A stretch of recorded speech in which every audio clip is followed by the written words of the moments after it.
So it's just a matter of, I feel like, just bringing him on the screen and stuff. Yeah. Whoa, Elon, what's up? Oh, I'm giant. On a giant screen. Yeah, it actually kind of looks like Mars in some ways. It does. Well, it's Perseverance. Is that a cap right there too? I mean, that's the Perseverance rover. It's a Perseverance rover on Mars. Oh my gosh, that's awesome. Yeah. Well, first off, Elon, thanks for coming to the X Takeover, formerly Tesla Takeover, for the second year in a row. You're welcome. Well, let's kick things off. Let's start off with really your baby, the Starship. Starship is the most ambitious rocket ever built. What's been harder than expected, and what's the next milestone we should watch for? Well, I thought everything would be hard, so it's not like I was like. It would be easy. Yeah. It's just, I mean, Starship is a crazy program on so many levels because if you've got something with 2.5, and future versions will be 3 times the thrust of the Saturn V moon rocket, which was previously the largest rocket and largest flying object ever made. So Starship is 3 times the thrust, roughly twice the weight of the next largest flying object ever made, and has the goal of being fully and rapidly reusable. So this is a really crazy thing to do. I think it's really one of the hardest engineering challenges that exists. When we first started talking about Starship, people thought this was impossible. In fact, even within the company, we sort of thought it was impossible, and it had a very high sort of what I call giggle factor. You mention the thing, and people immediately start giggling like at the absurdity of it all. So now it's gone from, as say I guess I specialize in the in going from the impossible to the merely late. So that's my skill. It wasn't possible. Now it's just late. And I encourage anyone who's interested to go and visit Starbase in South Texas. It's like a magical land with gigantic rockets. I think some of you have it's insane. It's very inspiring. It's like a take friends and family. It's on a major highway, so you can see things quite close up, and really get a sense for the scale of the rocket and the factory and everything. So it's very cool. I guess the thing that I thought would be hardest currently is the hardest, which is the creating a fully reusable orbital heat shield, which has never been done before. So normally the heat shields are they're expendable, and even say for the shuttle heat shield, they would lose many of the tiles on every flight, and they'd have to refurbish the heat shield between each flight. So no one has ever created a fully reusable orbital heat shield before. And no one, in fact, no one has created a fully reusable orbital rocket before. And Falcon 9 is the first rocket where there's at least the boost stage is reusable on a regular basis, and where it actually makes economic sense. So solving the heat shield problem is, I think, probably the single biggest remaining challenge for Starship. And then, of course, getting the upper stage or the ship to land and also get caught by the giant metal chopsticks, which looks like a sci-fi movie. It looks like an improbable sci-fi movie. The whole thing. Chopsticks, literally catching it. Yeah, giant metal chopsticks. That's it's pretty wild to be catching the largest flying object ever made with metal chopsticks out of the air. But I'm hopeful that the ship will be recovered maybe this year, but certainly I'd say in the first half of next year. And then there'll be further improvements to make the ship and the booster not just reusable, but fully and rapidly reusable, which will actually drop the cost per flight, cost per ton of payload of Starship below that of a Falcon 1 rocket, of an expendable Falcon 1. So that getting 100 tons or more to orbit of useful payload will cost less than a rocket that would ordinarily deliver half a ton. That was Falcon 1. And it's because all you're doing is replacing the fuel and oxygen in the rocket as opposed to building a new rocket. And most of the propellant is actually oxygen, not fuel. It's almost 80% oxygen, 20% fuel. Then the next big technology challenge after being able to achieve full reuse of the ship is orbital refilling, where we actually refill propellant from orbit, like aerial refueling. In this case, it's orbital refilling. I say refilling, not refueling, because most of what's transferred is actually liquid oxygen as opposed to fuel. So for orbital refilling, you need to have 2 starships come together and dock and transfer propellant from one starship to another, and then in the future to an orbital propellant depot. Yeah, so that's the situation. Doesn't sound hard. Just I mean, it is very achievable. There's nothing nothing impossible is being talked about here, but it is very tricky to do, and no other organization is even trying to do this. It's not like well, who else is trying to do this? Well, nobody actually. So in fact, even after all these years, there's still no company that's reusing a booster. So no one's even tried to do Falcon 9 level reusability, even though we've shown that it clearly makes a ton of sense, because compare the cost of any form of transport, where if you have to throw away the item afterwards, like if every time you drove somewhere you had to throw away the car, you'd be, wow, that's a crazy car where you have to throw away after every time you drive it. But that's how it works for rockets.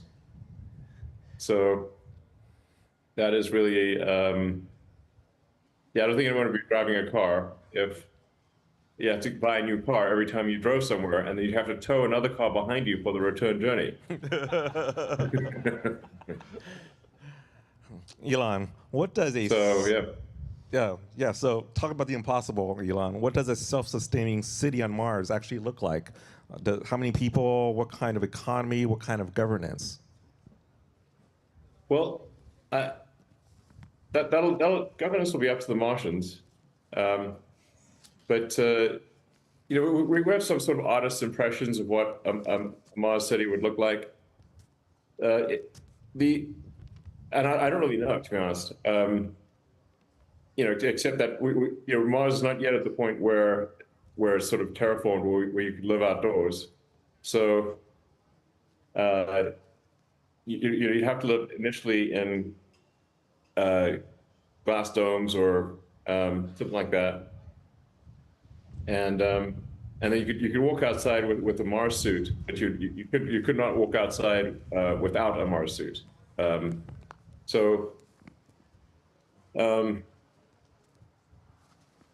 Yeah,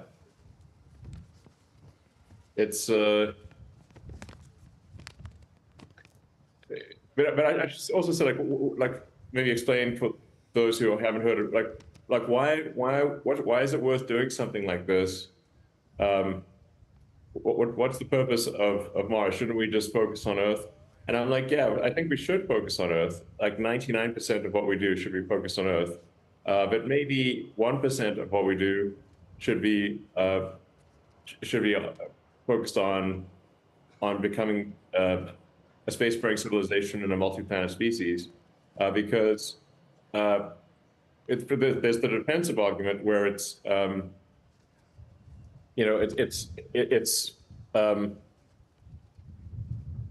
if something were to happen to Earth and that destroyed civilization. This could be World War III, or it could be a meteor like the one that destroyed the dinosaurs. Then we want to make sure that the tiny candle of consciousness that exists with humanity does not go out. And so I think it's important to be a multi-planet species to ensure the long-term survival of consciousness and all the life forms that we have here on Earth. So, and you know, the other life forms can't extend life to another planet, but we can do it for them. We can bring the other. Oh shit. And to be clear, I'm an optimist. I mean, I think the most likely outcome is that the future will be good, but there's a small chance that that something will go wrong. And if so, we don't want the light of consciousness to go out on you know, we want the light of consciousness to continue. So that's kind of the defensive argument. And then then there's also the sort of the inspiration argument, which is that life can't be just about solving one sort of miserable problem. You about the future that make you excited to be alive, and make you, you know, you wake up in the morning, you're like, I can't wait to see what happens. There have to be things like that too, and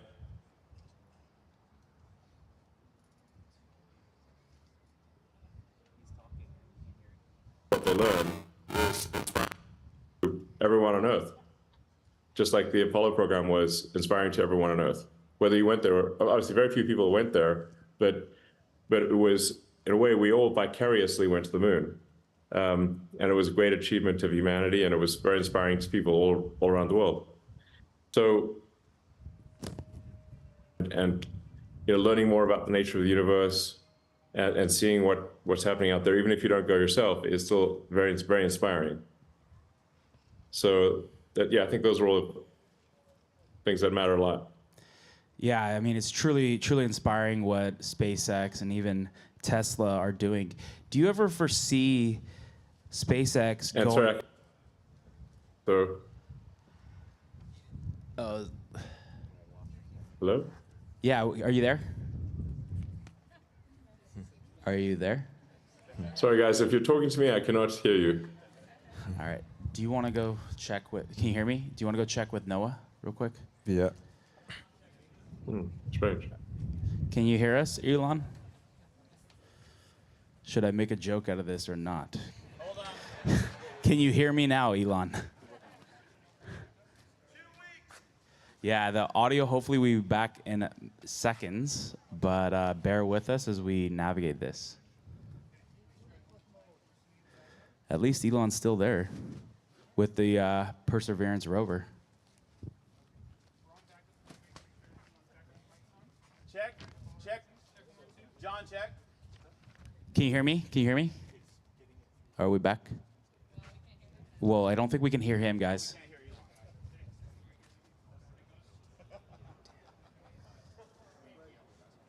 People are waving at you, Elon, if you can't see them, but... Yeah, sorry about these audio difficulties. Hopefully we can get this up and running. Can you hear me? Are you there? Can you hear me? Yeah. Okay. I was going to ask you to dance while you were waiting silently, but, figured we'd wait for that. I'm joking. Did you hear what I said earlier? Yeah, we did, and then Okay. I think, yeah, for sure, no. So we were, what the question was is we were asking, do you think that SpaceX is eventually going to go interstellar? Is there a plan? Well, for that? hopefully. I certainly hope so. Yeah. And probably not in my lifetime, but probably not in my lifetime, but yes, eventually. Elon, can you hear me? I can hear you, yes. Okay. Let's talk about robotaxi. How do you see the robotaxi platform coexisting with the rest of Tesla's lineup? Will it replace the Model 3 and why?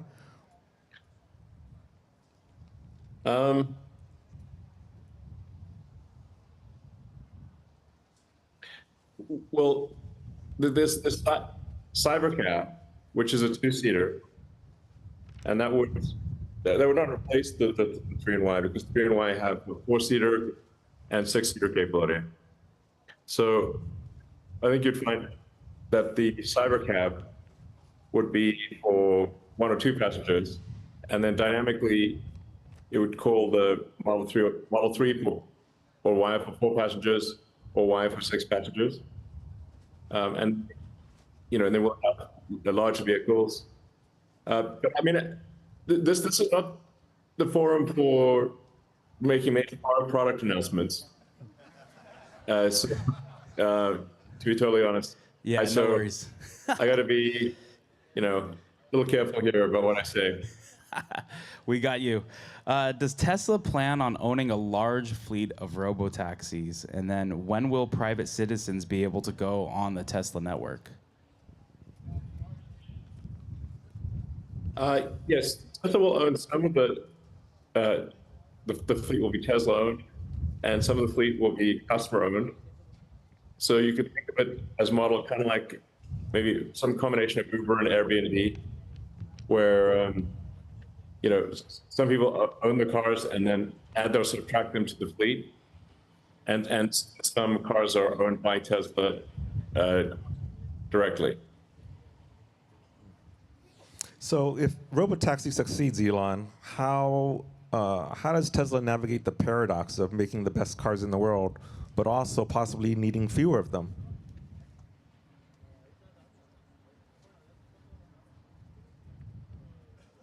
Well, hey guys, I think it's tough for me to answer questions because Tesla's a publicly traded company, and so this is the most interesting questions you'd want to ask me are the questions I can't really answer. Yeah. No, yeah, of course, no. We definitely don't want to put you on the spot there. So I think you posted a week or two ago about, and even Lars mentioned it about just the Roadster program and how it's still active. What can you tell us about its current development status? Well, we're aiming for a demonstration at the end of this year. I mean, the Roadster is not something that's going to meaningfully affect, say, the financials of the company, because it's too small relative to other programs. It is very cool. So hopefully, we're able to do a demo at the end of this year, or early next year, latest.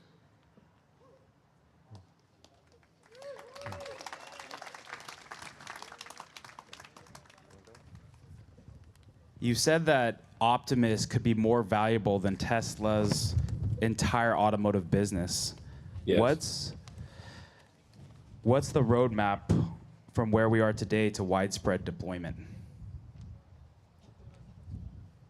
Again, you're really asking me for questions that are highly sensitive to the value of the company, and so that's not really something I can answer. All right. The current design, the version 3 of Optimus, I think is the right design to go to volume production. But it is a significant redesign from version 2. In fact, almost nothing stays the same. So I'm really faced with a choice of, should we make several thousand version 2 Optimus robots when we know the design can be much better, or should we pause, do version 3, which is much better, and we would maybe have, I don't know, a few hundred robots instead of a few thousand robots by the end of this year. And I think the right decision was to go with version 3 and then scale production significantly next year. Now, in terms of the value of Optimus, you really need to think of the basic question of who wouldn't want their own personal C-3PO R2-D2? I think we all do. Want that. I mean, let's ask the crowd. Would you guys like? Do you guys want an Optimus? Yeah. Exactly. It'd be very cool. And it would actually be, by the way, much better than in functionality than C3PO and R2D2. So it would be super useful. So I think basically everyone on Earth is going to want one, and then you're going to have a bunch in industry. So that's why I think it's probably the world's biggest product, because there's at least a market for probably 20 billion. It could be 50 billion. I don't know, a lot. So, hypothetically, if Tesla was making 1 billion of these a year at scale, and at scale the cost gets lower and lower. So maybe it'd be like on the order of $50,000. I'm just guessing there. And that's 30 trillion in revenue. Insane. So, that's a long way to go between here and making 1 billion robots a year. Yeah. but I do think something like that may happen. Yeah. What would you say is Optimus going to have the biggest impact on? Do you think it's going to start obviously in manufacturing, or at what, not necessarily timeline, but where do you see Optimus having the biggest impact?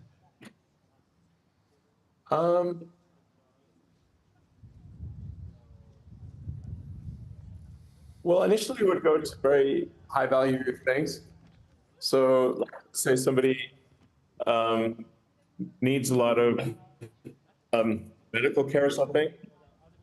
So if Optimus could be like a 24-hour-a-day nurse or helper to someone that is quadriplegic or something like that, or somebody who just really is and needs physical help.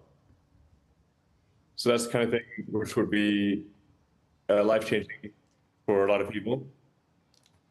Those would be the highest value initial use cases.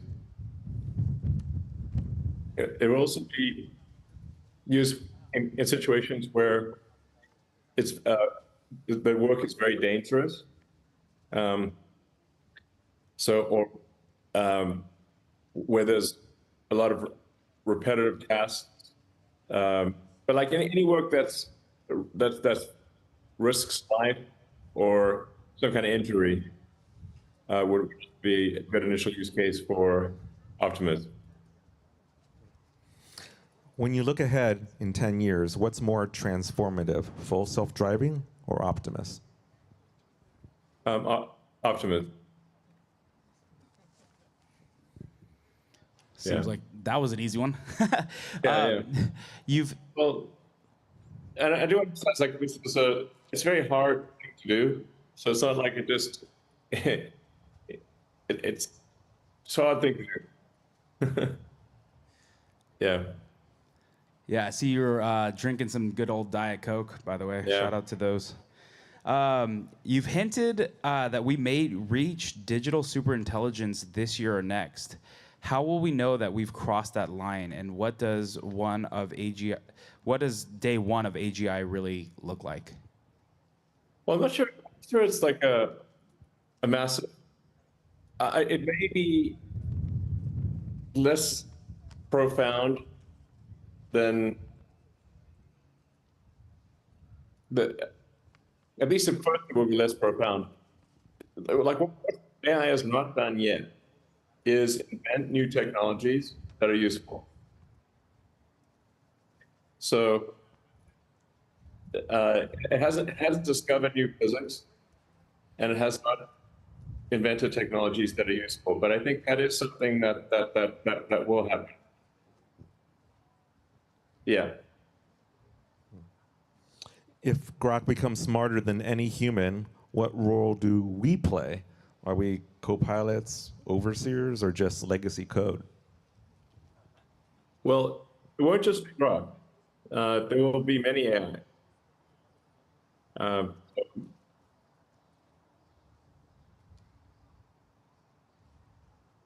there will be at least, I think, 4 major AIs, maybe 5, just in the United States. And so even if Grok was not developed, there would still be digital superintelligence. And I've been fighting, personally sort of driving hard on digital superintelligence for a long time, because I wasn't sure if this is a double-edged sword or a single-edged sword or what. But it became very obvious after a while that this was going to happen, whether I participated or not. So therefore, I had a choice of either be a spectator or a participant, but that it was going to happen with or without me. So then I think, well, okay, I'd rather be a participant than a spectator. And I can try to focus on AI safety, which in my view, and I've thought about this for a long time, is that the most important thing for AI safety is to be maximally truth-seeking, which means often like saying things that are maybe politically incorrect, but actually factually correct. And also, there'll be mistakes that are made, then admitting the mistakes and taking corrective action. And Grok still has a long way to go to be maximally truth-seeking. But I think this goal is also consistent with inventing new technologies, solving medical problems. If you want to cure cancer, you have to be maximally truth-seeking to understand what the root cause is, for example. So I think that's actually very fundamental, both for safety and for usefulness. And yeah, so now the economy of the future, I think, is going to look sort of quite different from where it is today. And AI and robotics, in the good scenario, which we're working towards, trying to ensure that we do have the good scenario, there will be no shortage of products and services for anyone. Like basically anyone will be able to have any products and services that they want.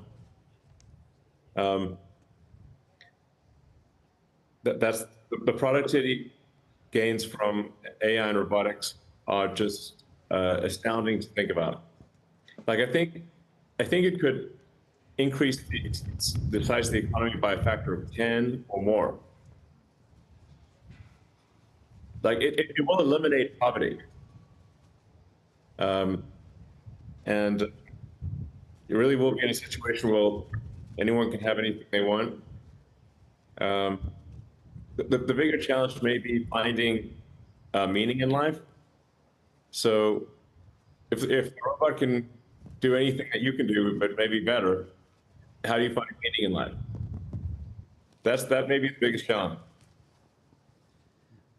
When you think of the fact, you mentioned that, you've been holding off on, really getting involved, whether it's, participating versus being a spectator.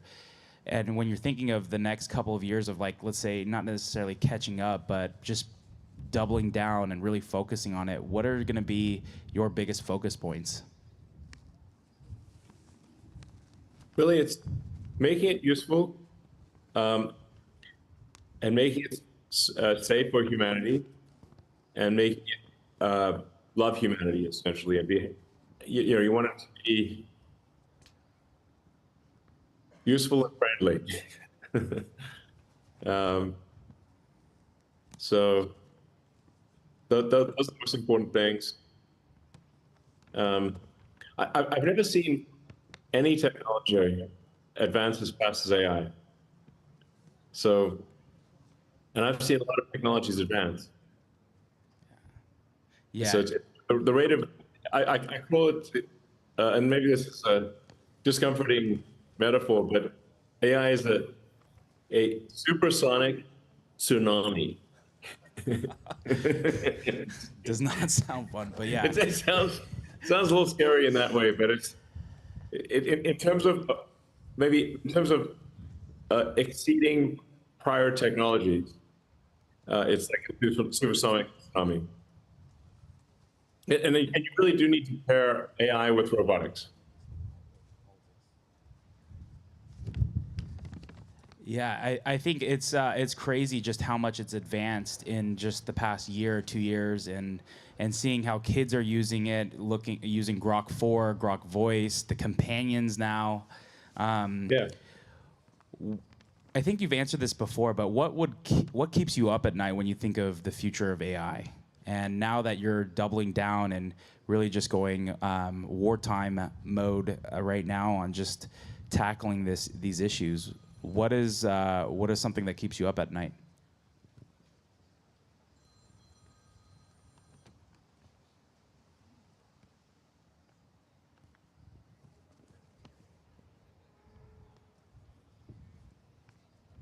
Well, AI safety, and making sure that AI is aligned with humanity and wants to foster, grow, and better humanity. And basically, we want to be like, if you could look into a crystal ball right now and see the future, it needs to be the future one. And so, I mean, I have this kind of like new term for the goal of Tesla. Because the goal of Tesla previously was accelerating the advancement of sustainable energy, which is like a very good goal. And then the reason I pursued that rather than AI, because I could have pursued AI from the beginning, was because I was confident that sustainable energy was a single-edged sword. It was only a good edge. So we showed that, okay, we succeed in that, like, okay, that's definitely good. Sustainable energy, by definition, is great. You get cleaner air, and and I can run out of whatever the source fuel is, with combination solar batteries and electric cars, then that's an unequivocal good.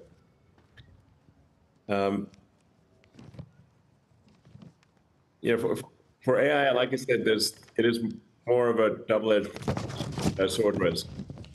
But I think it most likely will be good, and most likely will bring immense prosperity, and it's going to figure out how to cure every disease, and it's probably going to be awesome. But I think we need to be careful and not complacent, and we actually be somewhat paranoid to make sure that we have the good AI future and not the bad AI future. So I mean, from a Tesla stock standpoint, I think stock with autonomous cars, and especially with Optimus, it does go to sort of crazy levels. I'd always recommend like looking at Cathie Wood and ARK Invest's analysis. They've been right in the past, and I think they're right this time. And again, with a lot of difficult execution, I think people out there said, well, Tesla's valuation could be 25 trillion. And I think that's probably correct if we execute well on autonomous transport and Optimus. It actually does get to a 20 to 30 trillion dollar valuation. So that's 20 to 30 times what it is today. Everyone's cheering. So, yeah. Yeah, the math is clear. So it's just a massive amount of work, and but like I think if we do that massive amount of work, that's what will happen.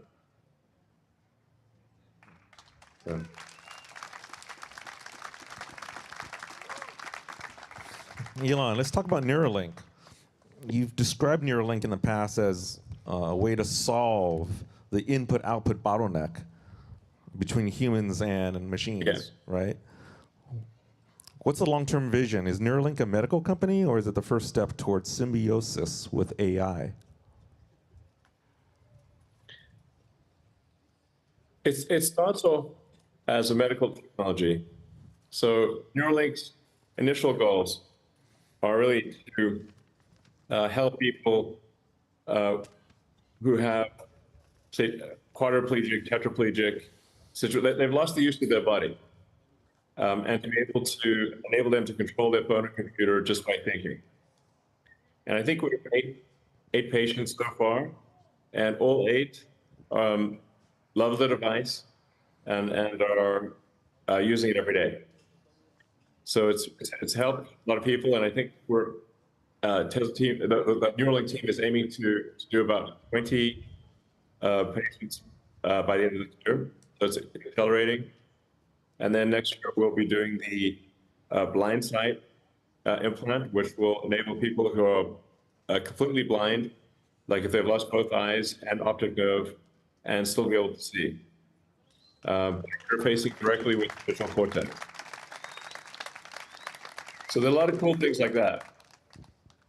So the focus essentially is fixing serious medical issues and prove out the safety and efficacy, and then eventually, at some point, you could get cybernetic enhancements.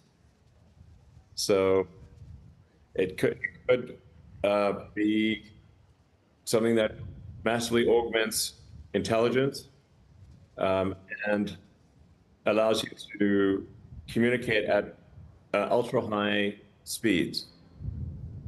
So it's very sci-fi. And it could even get to the point where you could upload your memories and essentially have a saved version of yourself. And then I'm speculating here, but then maybe download that into a new, on a cloned body, either a robot. I'm really getting into sci-fi here, but like download that into a robot body if you want, or a cloned version of your original self. You know, they've certainly made sci-fi movies, written books about this. So these are not new ideas, but I do think stuff like that will be possible, which would give you, I guess, a form of, or anybody wants it, a form of immortality. And to be clear, I do think these things will be available to anyone who wants to do it. So it's not going to be sort of limited to a few sort of, elite members of society. I think it will be available to anyone who wants it.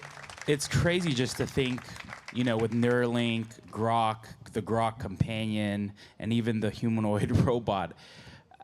How do you see, I mean, it just feels like more and more, whether it's Grok, the Grok companion, and then Neuralink. I know we did an interview with Brad, who is the third patient who has ALS, and he was also utilizing Grok.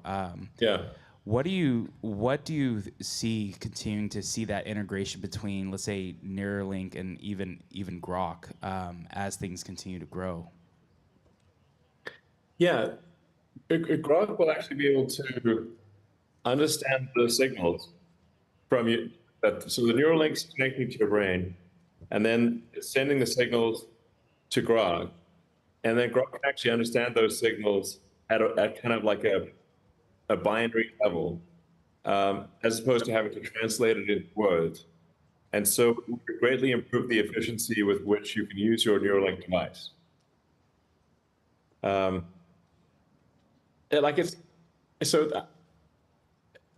mean, we're really getting into some interesting philosophical questions or interesting questions.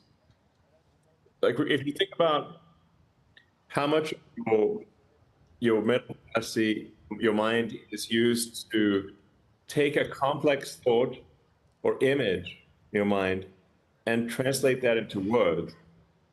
And it's very lofty, because how can you really, just with words, convey, say, an image that you have in your mind? It's very difficult to do so. And if you're not an artist, it's actually very difficult to actually get the image from your mind onto a computer or paper. But the computer could do that. You could say, okay, this is the image that you want to produce, and well, let's say that like there's a complex series of concepts that you want to convey to someone else, and if both people have a neural link, you'll be able to convey a complex series of ideas, uncompressed in their full form to someone else's mind, as opposed to reducing complex concepts down to a few sentences and trying to get someone else to hear what those sentences are, decompress those sentences in their mind, and try to understand the concepts that are in your mind. So this is why I call it conceptual telepathy. So this would greatly improve communication and understanding between humans. You've mentioned restoring vision and mobility, but the idea of writing to the brain and hearing too. Sorry. So it's like basically, if there's any sense or brain injury, in principle, that sensory function or that brain injury can be solved with a neural link. So that includes hearing, sight, smell. I don't know many people have lost their sense of smell, but feeling. It could be like if somebody has a stroke and they've lost the ability to move their left arm, a neural link could restore that ability. It's really a very powerful general purpose input-output device that can address, over time, any brain or neurological issue. So if somebody's having seizures, it could actually stop the seizures. It could, I think, probably fix schizophrenia.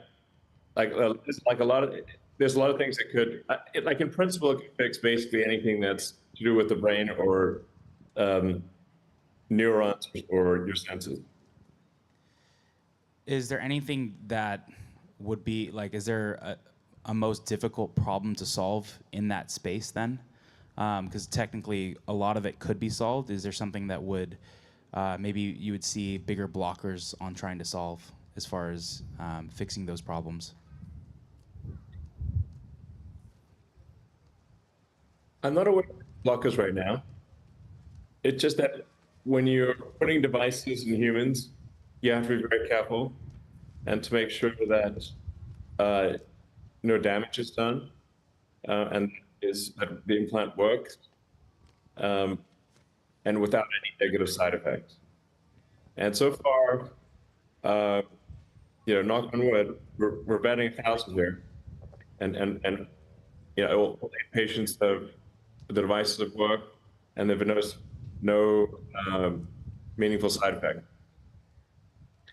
So it's really just, it's pretty cool, but it's just in order to be safe, that does slow us down. And of course we interact very closely with the FDA and for approvals and stuff. So it's not just Neuralink in a vacuum here. It's with regulatory approval from the FDA. So and then you do need different variants of Neuralink device for solving different things. So for example, for the telepathy product, which is what we have in the 8 patients so far, that interfaces with the motor cortex in the brain. So it's like literally, it's someone will think about moving their hand. Neuralink device will read that signal in the motor cortex and then move the mouse on their computer. And then for sight, it's a different thing because you've got to stimulate the visual cortex, and the visual cortex is in a different location, and it's a little deeper. So you've got to put the electrodes a little bit deeper to reach the visual cortex. And in this case, it's not reading, it's writing. It's effectively writing pixel to the visual cortex. This is something we've had working in monkeys for about 3 years now. In fact, one of our monkeys has both a telepathy implant and a blind sight implant. And he's a very happy monkey. I do want to emphasize, we take great care of our animals. This is a really big deal. Because I've always said, like, imagine if we were in their position. Well, let's just do all the things that if we were in their position, we'd do. The USDA inspector that came by to check out our facilities, she said in her entire career, she's never seen a nicer monkey enclosure ever. and let me tell you, monkeys love, for the telepathy implant, monkeys are just like us. They love playing video games and eating snacks. So if you look at that video of Pager, which I think is like 4 years old now, you see he's just sitting on a branch, sipping a banana smoothie, which he gets every time he scores. He gets a sip of a smoothie. But he's not being held down. Like, he likes playing the game. So it's really just like humans, like snacks and video games. And yeah, same thing. One question I have, how does like building a humanoid robot and Neuralink intersect, if at all? I mean, what are the learnings from that? Is there any overlap? Yeah.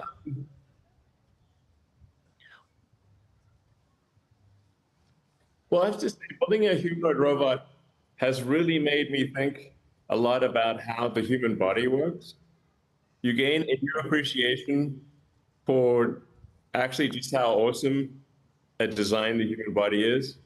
Now, admittedly, I think some parts of the human body could be better, like the spine.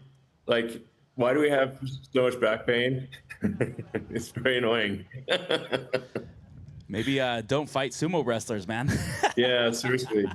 Doug going great there. But, yeah, typically, everyone has back pain at some point in their life, which is also a thing Neuralink can solve. So that'd be cool too. But no, Optimus has really made me think a lot about how our hands work, how we balance, how we do different things. But maybe more than anything, just how incredible our hands are. It's like, wow. Things that our hands do. Like the hands of Optimus are half or more than half of the electromechanical problem. And the entire rest of the body is a half. Wow, that's crazy. Yeah. And it's like, honestly, you look at your hands, you're like, and you move, and if you feel your forearm, like almost all the muscles that control your hand are actually in your forearm, and they're pulling your fingers like puppets. So yeah, there's only a small number of muscles that are in your hand itself. But your hand is all being controlled through tendons that go either through or above your carpal tunnel, and and your hand is being operated like a marionette from your forearm. Yeah. One thing that's crazy, Wow. yeah, I mean, it's crazy how much the human body, whether it's like, you know, Tesla vision going, you know, just trying to see what kind of like similar to how humans view the world, right? And getting rid of the radar. And then same thing with the humanoid robot and just, you know, thinking and seeing how the human body works. Is there anything more specifically, even within the human body, that will continue to infer whether it's the humanoid robot? I mean, it sounds like obviously the hand is one of the biggest problems. Yeah. But are there other parts of the body too that would continue to help infer other parts of the humanoid robot? Or again, it's just, yeah, with Tesla vision and eyesight. Well, with Optimus, we're able to reuse the autopilot computer. So Optimus is intelligence is powered by the AI for the same computer that controls the car, and you know, a small battery pack that's similar to the car battery pack. So there's a lot of similarities with the car, and then the AI that's in the car is similar to the AI that will be in Optimus, running on the AI4 hardware, and then AI5 hardware when that's ready. So there are a lot of parallels.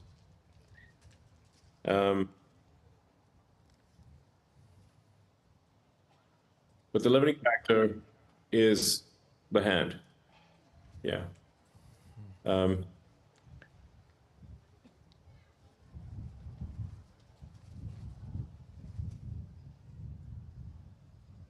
But I'm convinced that Optimus will be the biggest product ever. Yeah. So, and then of course, autonomy is starting to roll out. Currently in Austin, but will be in many cities and throughout the United States later this year, and hopefully many countries next year. Yeah, here in the Bay Area, we have a bunch of FOMO. Everyone's looking at Austin right now. I can tell you, I always, whenever I open that RoboTaxi app, man, it just, the geofence, just the figurine is insane. That's funny. Yeah. I mean, you gotta have some fun, you know. Don't take yourself too seriously, type of thing.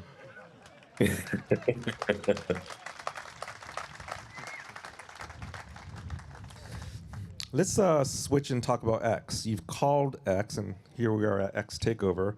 You've called X the everything app, but it's still in a transitional phase. What exactly do you want X to be in 5 years?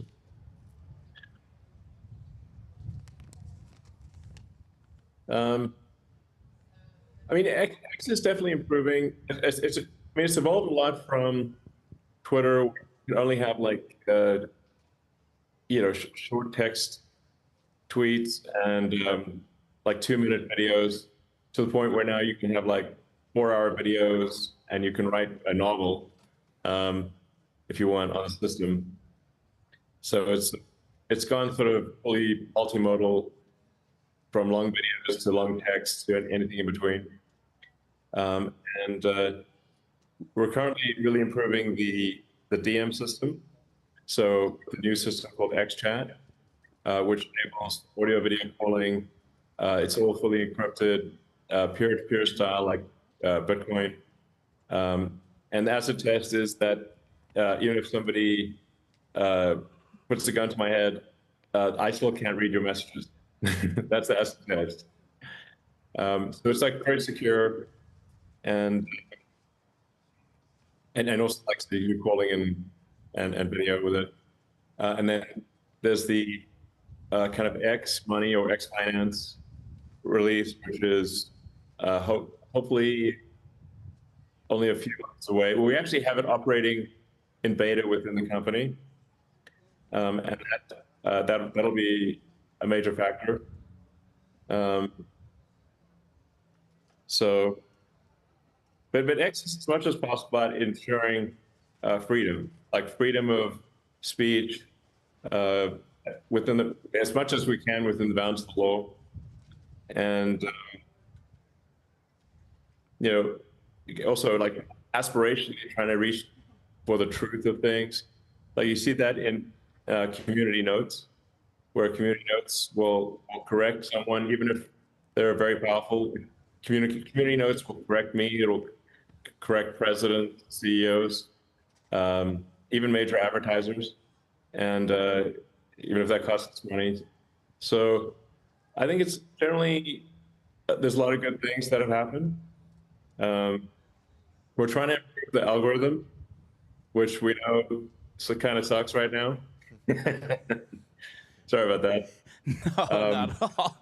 I actually enjoy it, but okay, good. Well, some days are crazier than others, like when the geofence expanded and some of these other things. But yeah, no, I don't know if you have any opinions, Kelvin.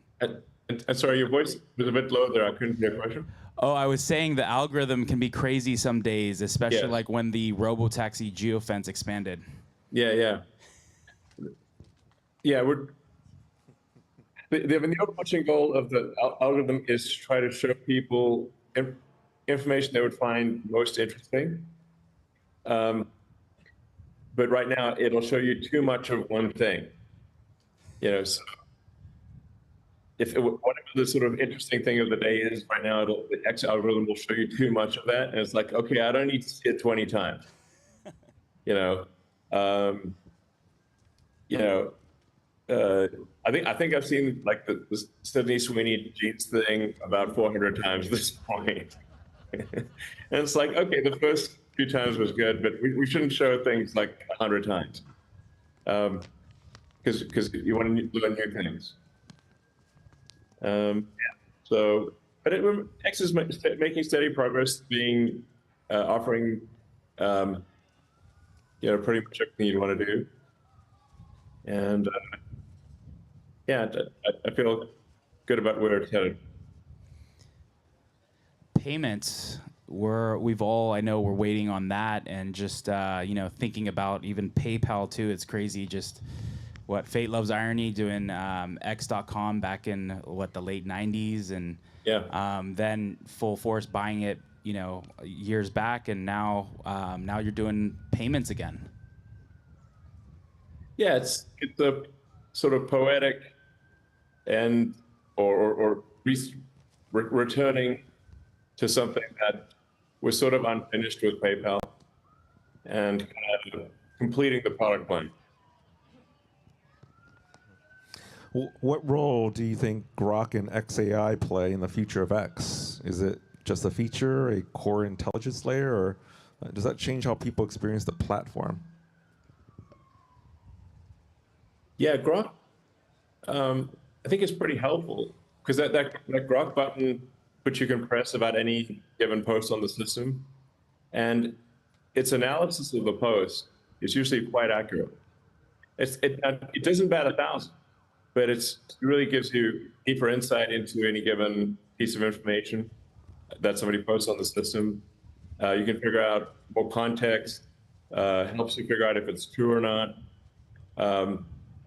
And we actually just added Grok for all advertising in the system, so you can press the Grok button and see, hey, is this product can work, or is this product legit or not?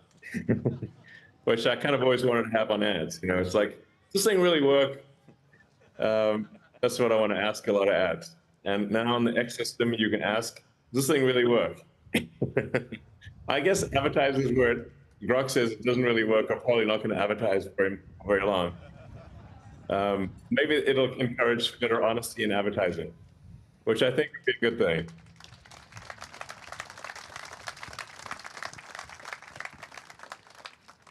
But we're just generally trying to make X a system that you can trust more than any other system. And I think it is there already. It does not say that X is perfect. It's definitely mistakes, but is there any social media company you trust more than X? No. Nope. So it's like I'm not trusting Facebook, you know. Or I don't know, not to pick on Facebook, or whatever, but you know, I think it's actually probably fair to say that X is the most trustworthy, or least untrustworthy, of social networks. Yeah, I think that became very apparent just when you saw, like, when you just compare of like the news during COVID and things being censored. Yeah. And you know, just you come to X and you can find out what's really happening. Yeah. And it's real time. It's really like I would say the world's discourse in town square, right? It can sometimes be a fist fight, it feels like, but at the same time, it's just, you know, where you can find out what's really going on. Right. And that's the goal. And I do want to emphasize, obviously, there's a long way to go.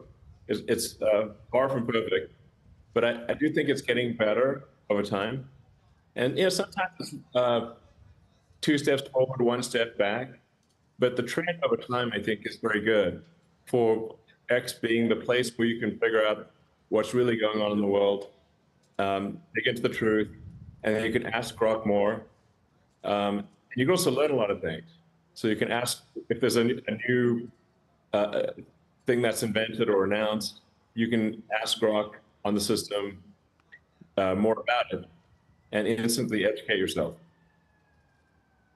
Yeah, I don't think I've any. And then we monitor when Grok gets things wrong, and then we feed that back into the system to make it aspirationally less wrong over time.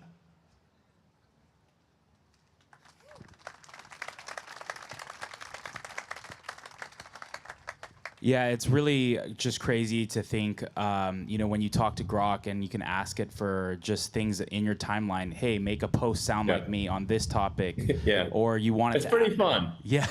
Like, we are actually aiming for Grok to be actually, I should say, 2 goals are for Grok to be the most truth-seeking AI, but also the funniest AI. Because you got to have some fun in life, and, you know, laughter is the best medicine. You gotta have some fun.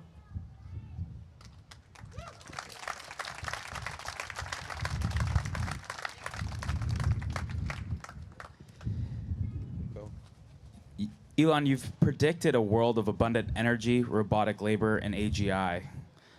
With AI and Optimus doing, you know, potentially a lot of things and reducing the amount of things that we're doing today, what do you think is left for humans, and really, what does that mean for in the world of artificial superintelligence? Yeah, that's a question that I struggle with, actually. So, this is part of the reason for Neuralink, which is to improve the bandwidth of communication with AI. So to help achieve a better human-AI symbiosis, so that, you know, AI knows what we want, and it can respond to collective human will. And I think, you know, things like Neuralink can actually effectively, dramatically increase our intelligence.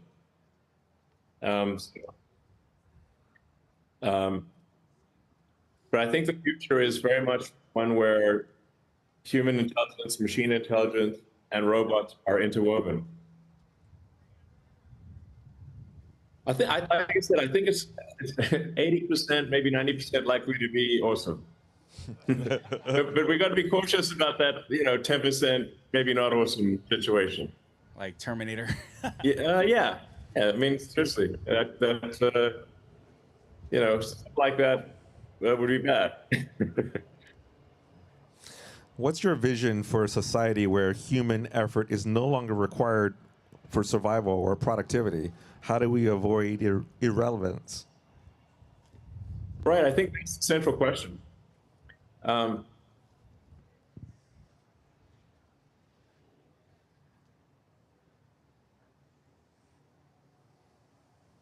Well, if we are symbiotic with AI, where there's this essentially a merger of human and machine intelligence, then we may be able to address the relevance question. You know, like let's say you ride a bicycle or a motorcycle or a car. You're superhuman in what you're able to do. You can now travel faster than any human with legs. I mean, if you're a car, you can go vastly faster than the fastest human ever. Does that make running irrelevant? I mean, people still run and still race against each other. So, but you've got humans working with machines. I mean, they actually had these kind of debates when the steam engine came along and the steam shovel. It's like, well, because people derived a lot of their value from saying they can do manual work faster than a machine, and then the machine got faster. So, but this is a philosophical question that I struggle with. And the best thing I can come up with is that you have interwoven human and machine intelligence, and got something like Neuralink to augment human intelligence and improve the symbiosis with AI, that we effectively become maybe one with the AI.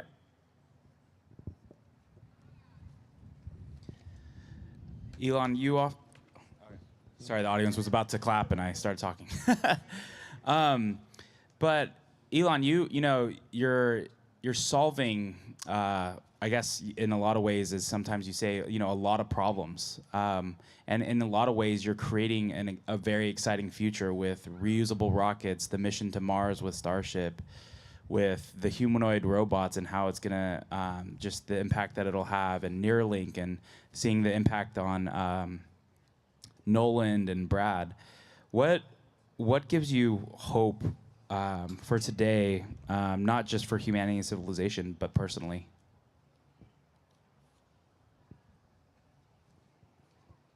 Well, I think the future is going to be very interesting and exciting. And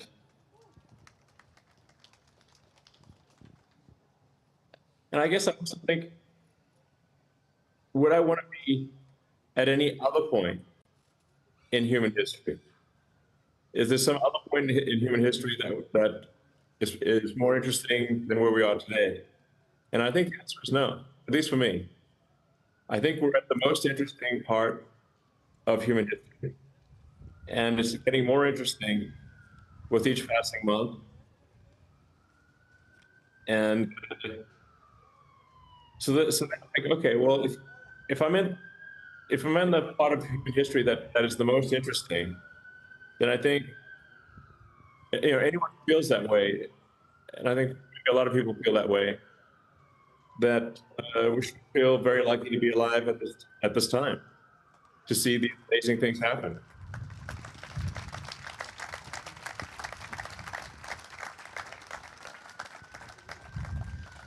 Well, Elon, we wanted to do a time check, but also... Yeah, I better get back to my 8 jobs. Yeah, exactly.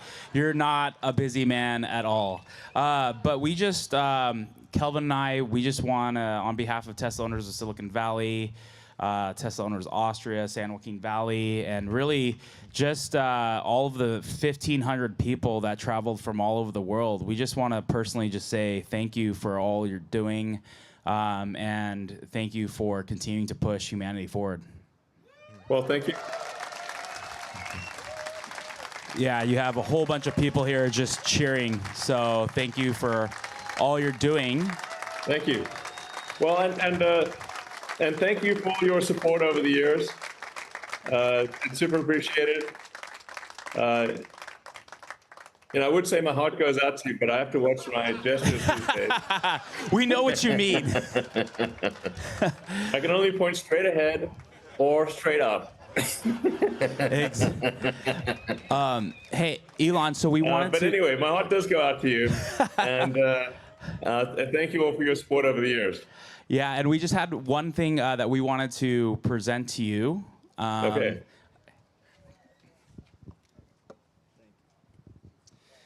How's it going, Elon? So, on behalf of TOSV and the presenting sponsors, yes, we wanted to present something to you that was symbolic, meaningful, and really, these last few months have obviously been quite tumultuous for you. And so we really got creative and really, we wanted to create you something special. And so I'm going to read you something. Basically, Elon, you brought electric cars back from the dead. You made clean energy cool. You made rockets reusable. You're going to take us to Mars. You spent billions to buy Twitter and save free speech. You stopped running your empire to work for the US government for free, to reduce wasteful spending, to save the country from bankruptcy, right? Yeah, it took a few arrows for that one after that. And how were you thanked? It's like you were betrayed. You were mocked, attacked by the very people who once cheered you on. Your name dragged through the mud, your cars vandalized, your motives questioned. But that's not the full story, as I imagine many here would attest. So there are millions of people who see you for who you are. People whose lives you've touched and changed, people who believe in what you're building, people who love you and have your back. Thank you. So, thank you.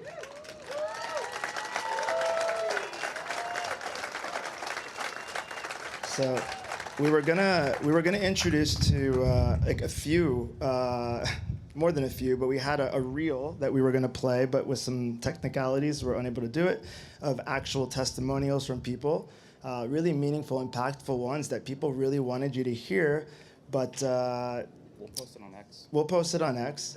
But there was only a few, but there's a lot more people who want to express their gratitude and support. Well, thank you. But, fortunately, they could write letters. And so, Elon, thousands of people wrote letters to you to demonstrate, and express how much you have meant to them. We love you, Elon! Well, I love you guys too. Thank you. So we compressed all those paper letters into this brick. John, good. Yep. This is a custom-made brick. The brick itself is a message to you. It's heavy brick, not in the sense of how heavy it is, but it's a brick of belief, which weighs more than any material matter.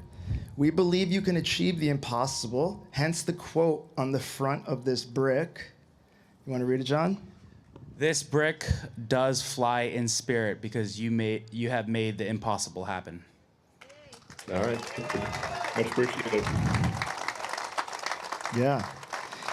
And so, Elon, you make bricks fly, and in turn, that inspires us to pursue the impossible. And you know what we all say to that? Everyone repeat after me. Yes. Yes. Yes. Thank you, Elon. We love you. Thank you. Love you too. Thank you, Elon, for your time. We appreciate it, and hopefully you have a good rest of your Saturday afternoon. All right, you guys. It was a pleasure speaking. All right.